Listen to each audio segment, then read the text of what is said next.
हक्काचं नाही कुणाच्या बापाचं, अनुदान आमच्या हक्काचं नाही कुणाच्या बापाचं. संघर्ष कृती समितीचा संघर्ष कृती समितीचा अनुदान आमच्या हक्काचं नाही कुणाच्या बापाचं, अनुदान आमच्या हक्काचं. नाही कुणाच्या बापाचं. ताई मस्त बोलले, ताईंना एकदम परफेक्ट आहे.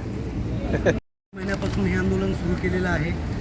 गेल्या वेळेस अघोषितमध्ये आम्ही होतो, पण पटसंख्या कमी असल्यामुळं आम्ही त्याच्यापासून 20% वंचित राहिलो. आता आमचं असं म्हणणं आहे की शेवटच्या वर्गाची पटसंख्या गृहीत धरून 20% अनुदान त्यांनी शासनाने आम्हाला द्यावं. कारण आपण 16चा ताईने GR बघितलेला आहे, 18चा ताईने GR बघितलेला आहे आणि मागचा 23चा GR सुद्धा ताईनं बघितलेला आहे. आणि त्यामध्ये मुद्दा क्रमांक 7 शेवटच्या वर्गाची पटसंख्या ही 30 असावी असा आहे. आम्ही शासनाने जो GR काढलेला आहे तीच मागणी आमची आहे. मागच्या वेळेस आमची संख्या नव्हती, पण 23-24मध्ये आमची संख्या आहे. मागचा आम्हाला न देता मायबाप शासनाने आमच्या पोटावर लाथ न मारता यावेळेस 23-24ला आम्हाला अनुदान द्यावं आणि आमची मागणी. पुढची भूमिका काय राहील तुमची? जाहीर इशारा काय देऊ इच्छिता? आम्ही जर समजा शासनाने आमची भूमिका मान्य केली नाही तर आम्ही स्वतः आलेलो आहे, परंतु पुढच्या वेळेस आम्ही आमचे मुलं, आमच्या बायका, आमचे आई वगैरे सर्व घेऊन या ठिकाणी आम्ही अशा पद्धतीनं आंदोलन करणार आहोत. धन्यवाद. आता घोषणा द्या. पटसंख्या जे आहे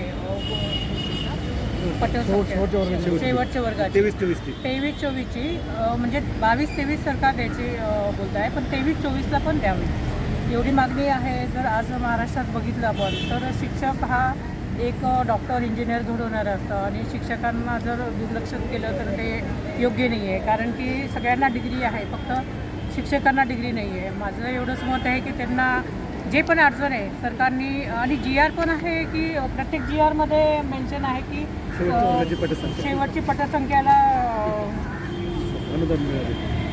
द्यायलाच पाहिजे, अनुदान द्यायला पाहिजे.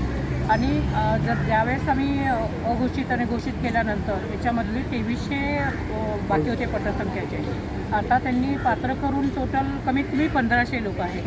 1500चे लोकांचं वरती का अन्याय व्हायला पाहिजे? कारण की मुख्यमंत्री चांगलं काम करत आहे, शिक्षणमंत्री चांगलं काम करत आहे, पण जे अधिकारी आहे त्यांची जी दिशाभूल करत आहे मुख्यमंत्री, शिक्षणमंत्रींची, तो योग्य नाही आहे. कारण की हे लोक आंदोलन करतात आणि तिथपर्यंत पोचू शकत नाही आहे. आपण मान्य करू की मुख्यमंत्री सगळ्यांना भेटतात, पण ह्यांची कथा ऐकायला आज मी तर पहिल्यापासून यांच्याबरोबर आहे आणि न्याय मिळेपर्यंत मी यांच्याबरोबर राहणार आहे. पटसंख्या 2023-24ची घ्यायला पाहिजे ही मी सरकारला मागणी करते आणि मी नक्कीच ह्या विषयावरती मीटिंग पण लावणार आहे. आणि शिक्षणमंत्री पण चांगल्या प्रमाणात त्यांना प्रतिसाद देतात आणि 7 तारखेला मीटिंग पण झालेली आहे या विषयावरती.